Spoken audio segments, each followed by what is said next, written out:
دیکھنے میں ہے کہ وہ شراب کی بوتل کیسی ہے، یہ شراب کیسی نظر آتی ہے، یا اس کا ذائقہ کیسے بنایا ہے. لیکن شراب دیسی یا ولایتی ایک ہی بات ہوتی ہے. ایک تو یہ بات سمجھ لیں کہ کیمیکلی جو چیز الکوہل کے فارمولے پہ پوری اترتی ہے وہ شراب ہے. ٹھیک ہے. اب شراب ہمارے ملک میں زیادہ تر جو ہے وہ ان لوگوں میں عام ہے جو کہ ایلیٹ کہلاتی ہے، جو اشرافیہ کہلاتی ہے. ہاں کچھ لوگ جو ہے جو غریب ہیں اور کسی نہ کسی طرح اس علت میں مبتلا ہو جاتے ہیں وہ بھی شراب پیتے ہیں، پر زیادہ تر یہ مسئلہ اشرافیہ کا ہے. آپ یوں سمجھ لیں کہ جو ممتاز لوگ ہوتے ہیں معاشرے کے وہ آخر کار اس علت میں مبتلا ہوتے ہیں، کیونکہ ممتاز لوگوں کو سٹریس بھی ہوتی ہے اور ان کا ماحول بھی ایسا ہوتا ہے، ان کا میل جول بھی ایسے لوگوں سے ہوتا ہے کہ جو ان سے بھی بڑھ کر ممتاز ہوتے ہیں اور وہ انہیں شراب کی دعوت دیتے ہیں. آپ یوں سمجھ لیں کہ ایک بڑا افسر جب کسی چھوٹے افسر کو شراب کی دعوت دے گا تو اس کے لیے انکار کرنا کافی مشکل ہوتا ہے، جس جائے کہ پہلے سے تربیت یافتہ. درست. تو اس حوالے سے آپ دیکھیں کہ جتنے ممتاز ڈاکٹر، انجینئر یا جج ہوں گے، جرنلسٹ ہوں گے، افسران ہوں گے، فورسز کے لوگ ہوں گے، بزنس مین ہوں گے اور اونچے طبقے سے تعلق رکھنے والے لوگ ہوں گے، ان میں سے کافی بڑی تعداد میں 70% تک یعنی پاکستان میں بھی لوگ شراب پیتے ہیں. اور جو لوگ شراب پیتے ہیں ان میں سے کوئی 10% کی حالت عبرتناک ہو جاتی ہے، جس کو دیکھتے ہوئے بھی انسان کانپ اٹھتا ہے کہ یہ اتنا بڑا آدمی، یہ اتنا بڑا افسر جو ہے اس کے حالات شام کے بعد کیا ہو جاتے ہیں. اور یہ لوگ جو ہے پھر عقل سے کوئی صحیح فیصلے نہیں کر پاتے ہرگز.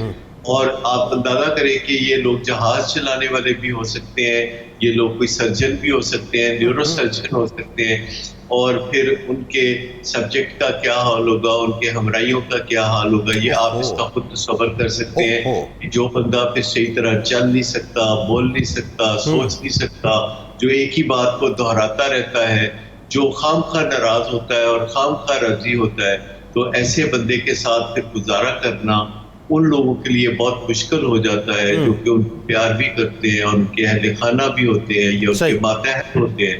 تو شراب کی بیماری کے جو نقصانات ہیں یہ اس شخص تک، یہ واحد بیماری ہے جس کے نقصانات صرف اس شخص تک محدود نہیں رہتے بلکہ چاروں طرف ایسے تیزی سے پھیلتے ہیں جیسے جنگل کی آگ پھیلتی ہے، اور لوگ جو ہے سسکتے ہیں، آہیں بھرتے ہیں اور وہ اپنے پیاروں کو اس بات سے بچانا چاہتے ہیں.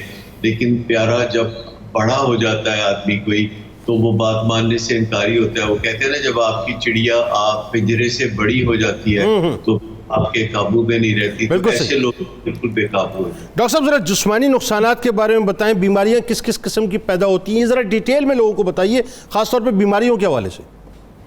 دیکھیے ایک تو تقریباً ہر خاص و عام جانتا ہے کہ شراب کی بیماری جگر کو تباہ کر دیتی ہے. ٹھیک ہے. اور اس سے آخرکار سرہوسس آف لیور ہو جاتا ہے. پہلے فیٹی لیور ہوتا ہے جس کا مطلب ہے کہ جگر بڑا ہو جاتا ہے، سوج جاتا ہے اور اس کے جو ٹیسٹ ہیں وہ بالکل خراب آنے شروع ہو جاتے ہیں، اور پھر جگر سکڑنا شروع ہوتا ہے جو کہ بڑی خطرناک سٹیج ہے، اور آخرکار جگر ناکارہ ہو جاتا ہے. اس کے علاوہ انسان کے روئے میں جہاں شراب پہنچتی ہے وہ بیماریاں پیدا کرتی ہے.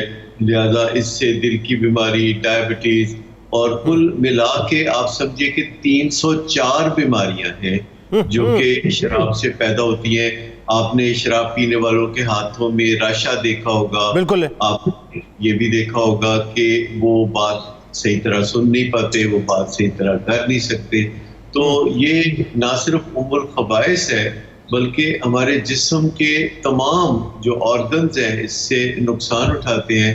آپ نے اکثر دیکھا ہوگا کہ شراب کا اور ڈائبٹیز کا بہت چولی دامن کا ساتھ ہے. ہمارے پاس جتنے بھی لوگ علاج کے لیے آتے ہیں ہم پہلے سے ہی یہ آگاہ ہوتے ہیں اور یہ ایک فرض بھی کیا جا سکتا ہے کہ ان کو ڈائبٹیز بھی ہو.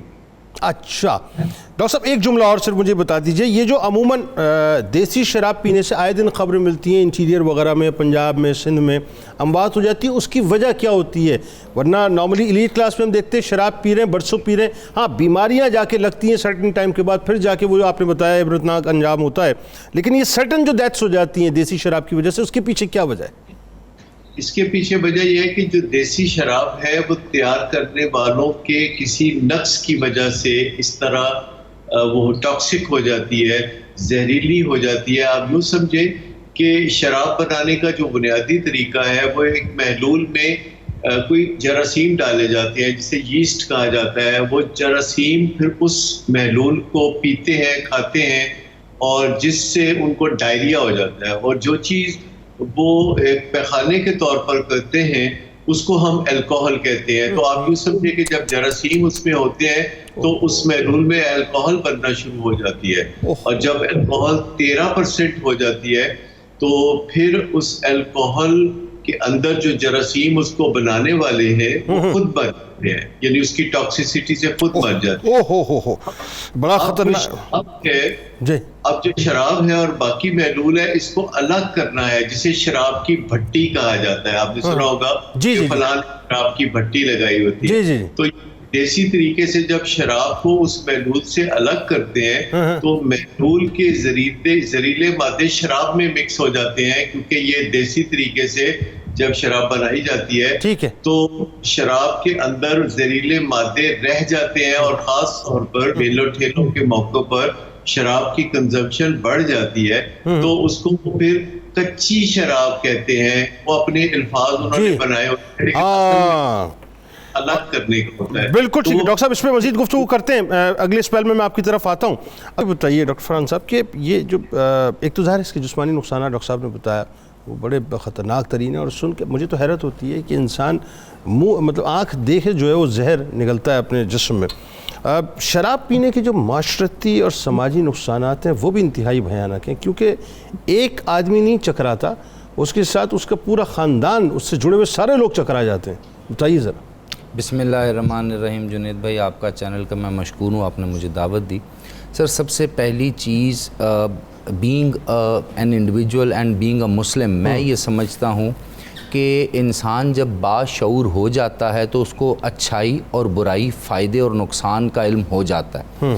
تو شراب ایک ایسا ناسور ہے، یہ ایک ایسی بری چیز ہے، یہ ایسی ام الخبائث ہے جس کو لعنت کہا جائے تو کم بات نہ ہوگی. لیکن باشعور ہونے کا پیمانہ بھی دیکھنا پڑے گا، کیونکہ بڑے پڑھے لکھے ایلیٹ کلاس کے لوگ جو ہیں وہ اسٹیٹس سمبل کے طور پہ میں وہی گزارش کروں گا. باشعور کس کو کہا جائے گا یہ بھی سمجھنا پڑے گا. یہ ان کے شعور کی بلندی آپ اندازہ لگا لیں کہ ایک شعور والا شخص اپنے ساتھ ایک لعنت کو اپنے گھر لے کر کے آتا ہے. اب جو لوگ یہ سمجھتے ہیں کہ وہ باہر کسی جگہ پر یا کسی محفل میں یا اپنے کسی سیپریٹ ایکٹیویٹی میں شراب کا استعمال کرتے ہیں، تو ان کے لیے گزارش یہ ہے کہ ان کی ذات میں جب شراب کا ایک قطرہ چلا جاتا ہے نا، اس طرح ڈاکٹر صاحب نے کچھ جینیٹک اور کچھ ڈفرینٹ قسم کے سٹیجز بتائیں کہ انسان کے جسم پہ کیا ہوتا ہے.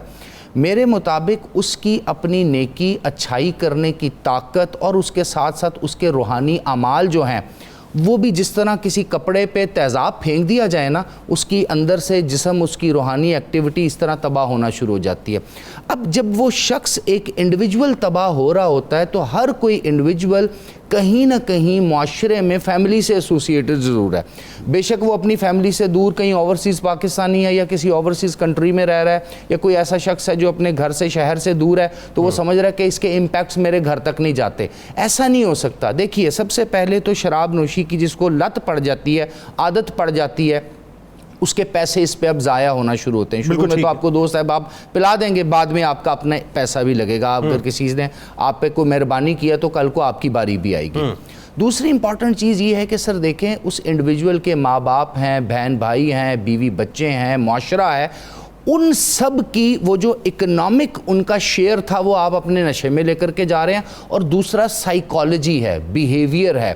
آپ نے جو فیملی کے ساتھ برتاؤ کرنا ہے، بہن بھائیوں کے ساتھ برتاؤ کرنا ہے، بیوی بچوں کے ساتھ برتاؤ کرنا ہے، گھر میں ایک ماحول بنا کر کے رکھنا ہے، وہ بھی ڈیمیج ہوتا جائے گا. میں تھوڑا سا اگلے سٹیپ پہ بھی جاؤں گا. سر ہم نے اپنے معاشرے میں دیکھا ہے کہ اگر کسی گھر کا ایک فرد، اور میجورٹی چونکہ معاشرے میں مرد ہی پیتے ہیں، ہائر سوسائٹی میں، ہائر کلاسز میں چلے جائیں تو خواتین بھی پیتی ہیں، لیکن میں مڈل کلاس کی ابھی بات کروں گا کہ اس ایک شخص کی وجہ سے اس کی بہنوں کے رشتے نہیں آتے. بالکل ٹھیک ہے. ٹھیک ہے, اس ایک شخص کی وجہ سے ان کے گھر والوں کا سوشل بائیکاٹ ہو جاتا ہے. بالکل ٹھیک ہے. اس ایک شخص کی وجہ سے لڑائی جھگڑے مار کٹائی اور اس کے ساتھ ساتھ اور بہت سے ایسے عیب ہیں جس کو اس کی فیملی کے ساتھ ایسوسیٹ کر دیا جاتا ہے, جو اس کی فیملی کا قطعاً ان سے کوئی تعلق نہیں ہوتا. بالکل ٹھیک ہے, بلکہ وہ خود ذلت و رسوائی کے گڑھے میں ایسے گرتا ہے کہ ایسے گرتا ہے, لڑکڑاتا ہے اور گرتا ہے زمین کے اوپر, تو لوگ اٹھا کے اس کو کرتے ہیں. اب اس کا اگلی سٹیج بھی دیکھتے ہیں, اس کی اگلی سٹیج معاشرے میں سماج میں کیا ہوتی ہے. جس طرح ابھی ڈاکٹر صاحب نے بتایا, مولانا صاحب نے بھی بتایا کہ دیکھیں سر وہ ایک شخص اب تو اپنے گھر بھی گیا, اب وہ شخص کہیں پر استاد بھی ہو سکتا ہے, کہیں پر کسی فرم میں جاب بھی کر سکتا ہے, پرائیویٹ سیکٹر میں, کسی گورنمنٹ سیکٹر میں بھی ہو سکتا ہے, جس طرح ڈاکٹر صاحب نے بتایا کہ بڑے عہدے پہ فائز بھی ہو سکتا ہے. تو اب وہاں پر وہ جب اپنے منصب کے اکارڈنگلی پرفارم نہیں کر سکے گا تو وہ ان تمام لوگوں کے ساتھ بھی زیادتی کرے گا, اور پھر دوسرے سیگمنٹ میں وہ کیا کرے گا کہ اپنی اس لت, اس شراب نوشی اور اس قسم کی, ظاہر سی بات ہے جہاں شراب ہے وہاں شباب ہے, وہاں اور برائیاں ہیں, وہاں زنا ہے اور بہت کچھ ہے نا. میں نے جملہ ادا کیا نا کہ شراب پینے والا پہلے شیر کی طرح دھاڑتا ہے, لومڑی کی طرح چالاک ہوتا ہے, تو وہ ان تمام چیزوں میں بھی پڑے گا, تو اس کے لیے بھی وہ وہاں سے پیسے کمانے کی کوشش کرے گا. اور سر میں ایک اور آپ سے گزارش کر دوں, میرا اپنا جائزہ یہ ہے یا میری اپنی ناقص رائے یہ ہے کہ شراب کی لت پہ لگتا ہی وہ ہے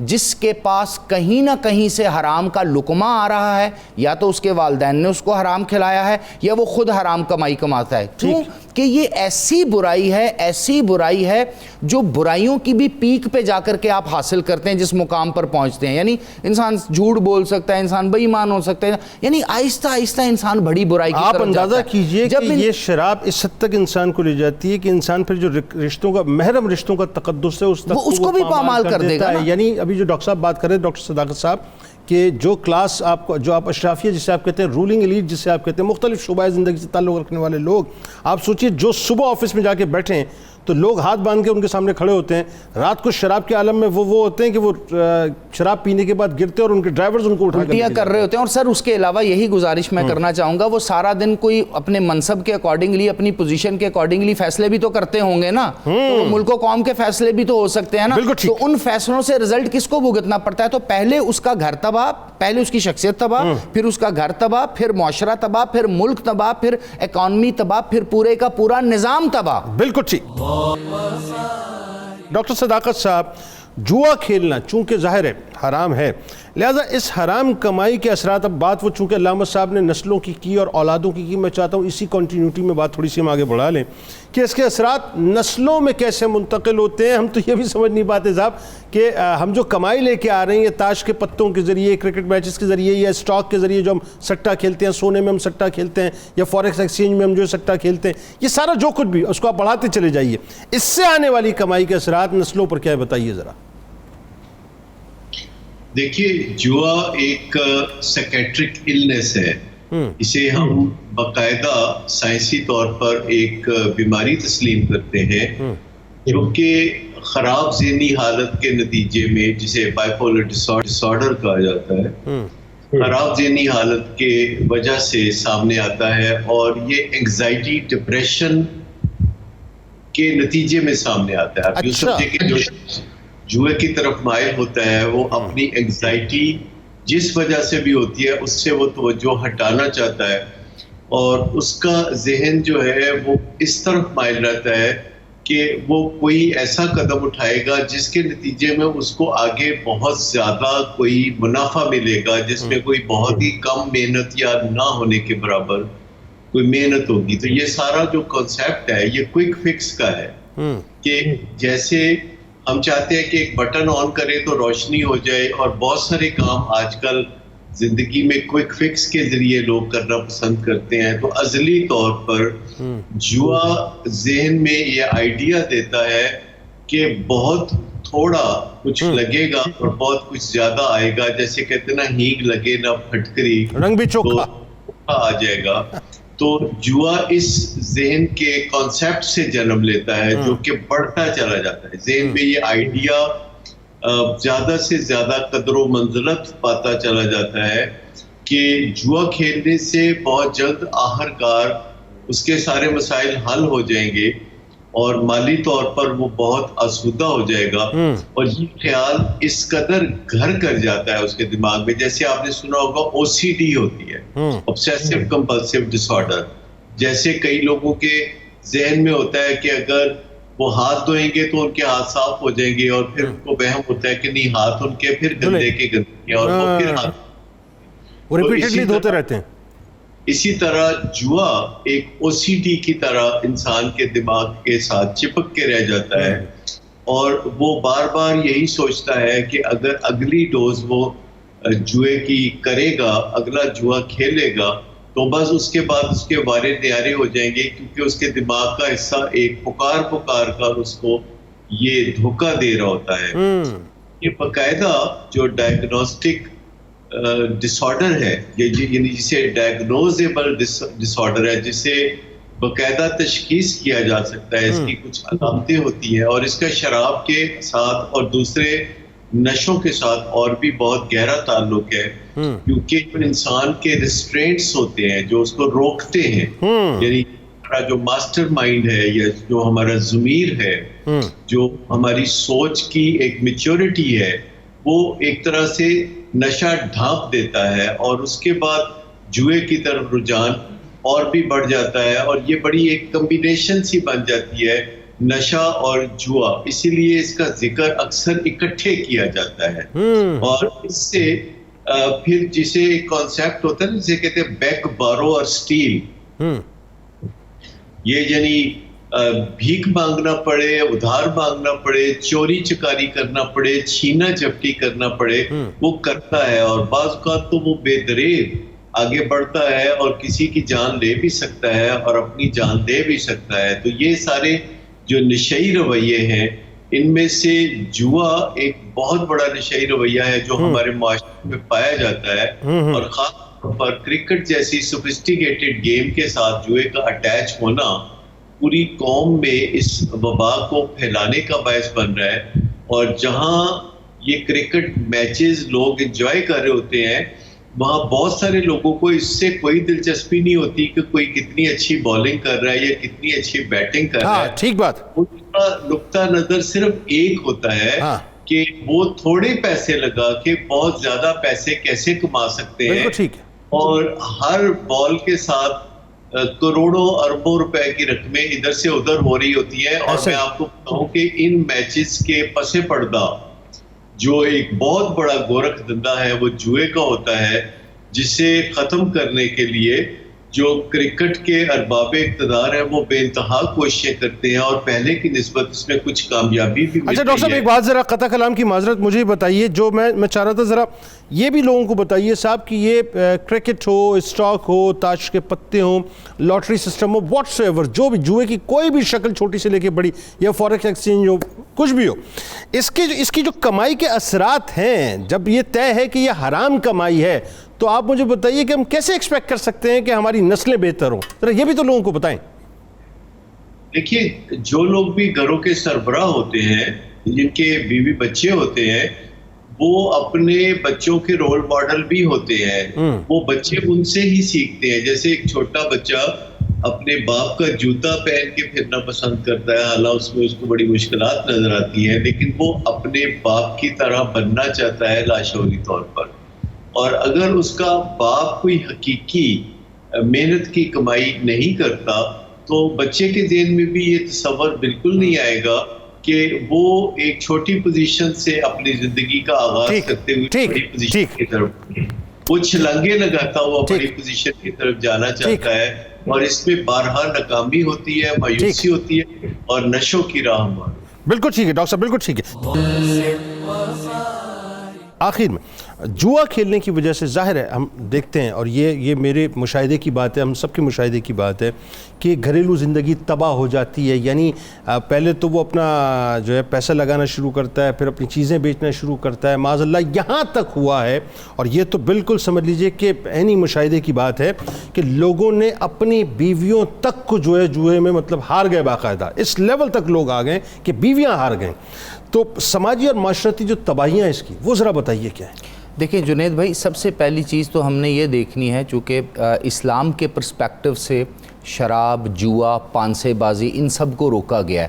تو اسلام میں یا شریعت محمدی صلی اللہ علیہ وآلہ وسلم میں اس پہ اتنا زور کیوں دیا گیا؟ پہلے تو اس کی سائیکالوجی جانتے ہیں. تو ہم دیکھتے ہیں کہ جو اسلام ہے وہ انسان کو ڈیپینڈنٹ سے انڈیپینڈنٹ کرنے آیا ہے، انڈیپینڈنٹ کرنے آیا ہے، اور سب سروینٹ ٹو آلمائٹی اللہ کرنے، یعنی آپ دنیاوی چیزوں سے آزاد ہو جائیں اور اللہ کے آگے سربسجود ہو جائیں. ٹھیک ہے. اب جب دنیاوی چیزوں سے آپ کو آزاد کر دیا جائے گا تو سب سے پہلے آپ کو لالچ سے آزاد کیا جائے گا.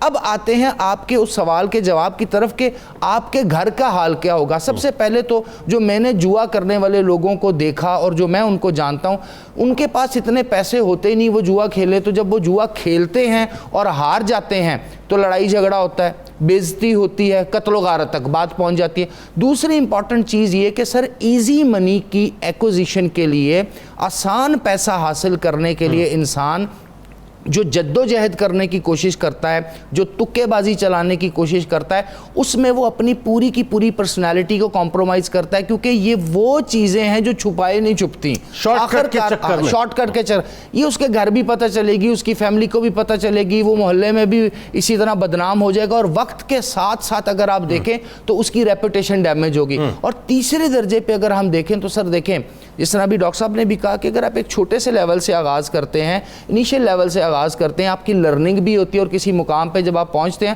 تو اس مقام کے آپ قابل بھی ہو جاتے ہیں. لیکن جب آپ شارٹ کٹ مارنے کے چکر میں کسی کام پہ جائیں گے اور جلدی زیادہ آسان پیسہ کمانا چاہیں گے تو پیسہ جانے کے خطرات بھی اتنے ہی ہوتے ہیں. بالکل. تو اس طرح اس کا مطلب یہ ہوا کہ مالی بدحالی بھی آ سکتی ہے، فقیری بھی آ سکتی ہے، غربت بھی آ سکتی ہے. اور اس تمام چیز میں جس طرح آپ نے ابھی کہا کہ پہلے انسان اپنے گھر کا سامان بیچتا ہے، پھر اس کی جو ذمہ داریاں اس کے بیوی بچوں، ماں باپ، بہن بھائی کی ہوتی ہیں، وہ اس سے مبرہ ہو جاتا ہے، آزاد ہو جاتا ہے. پھر اس کے گھر والوں کے حالات برے ہو جاتے ہیں. پھر اس کے بعد اگلی سٹیج یہ آتی ہے کہ اگر تو اس کے ماں باپ نے جائیداد اس کے نام کر دی ہے، یا اس کو پتہ ہے اس کو کوئی حصہ ملنا ہے، وہ جائیداد کو گروی رکھ دے گا. بالکل ٹھیک. اس کے بعد وہ اگلی سٹیج پہ جائے گا، وہ اپنا کوئی کاروبار، کوئی بزنس کر رہا ہے، اس کو گروی پہ رکھ دے گا. اس کے بعد پھر وہ اگلی سٹیج پہ جائے گا جو انسان کی بدحالی کی پینیکل ہے، ہائیسٹ فارم آف جس کو آپ کہتے ہیں ڈس گریس ہو جانا، یعنی جانور اور وحشی بن جانا. وہ اپنی اولاد کو، اپنی بیٹیوں کی لوگ شادیاں کر دیتے ہیں جوئے میں ہار کے، اپنی بیویوں کو لوگ چھوڑ دیتے ہیں، اپنی بہنوں کو گھر سے. تو اس کا مطلب یہ ہوا کہ اس کی سماجی زندگی، اس کی انفرادی زندگی، اس کی معاشرتی زندگی اور اس کی اخروی زندگی سب کا سب تباہ ہو گیا. یعنی شراب، جوا اور پانسے، یہ تین ایسی چیزیں ہیں جو شیطان کے وہ وار ہیں جس سے وہ ابن آدم کو نہ دنیا کے قابل چھوڑتا ہے نہ آخرت کے قابل چھوڑتا ہے. بالکل ٹھیک ہے. بہت شکریہ آپ تینوں آپ کا، آپ تشریف لائے. ناظرین کرام، آئیے چلتے ہیں کتاب الشفا کی جانب. جائز امور کی تکمیل کا وظیفہ آپ کو بتلاتے ہیں کہ ہر جائز مراد کی تکمیل اور اللہ تعالیٰ کی مدد کے حصول کے لیے سورۃ الانفال کی آیت نمبر 9 جو ہے وہ 21 دن تک روزانہ 313 بار پڑھیں، انشاءاللہ جائز مراد پوری ہوگی. سیدنا عمر فاروق رضی اللہ تعالیٰ عنہ کا کمال قول مبارک ہے کہ توبہ کرنے والوں کے پاس بیٹھا کرو تاکہ ان کی صحبت سے تمہیں بھی رقت نصیب ہو جائے، کیونکہ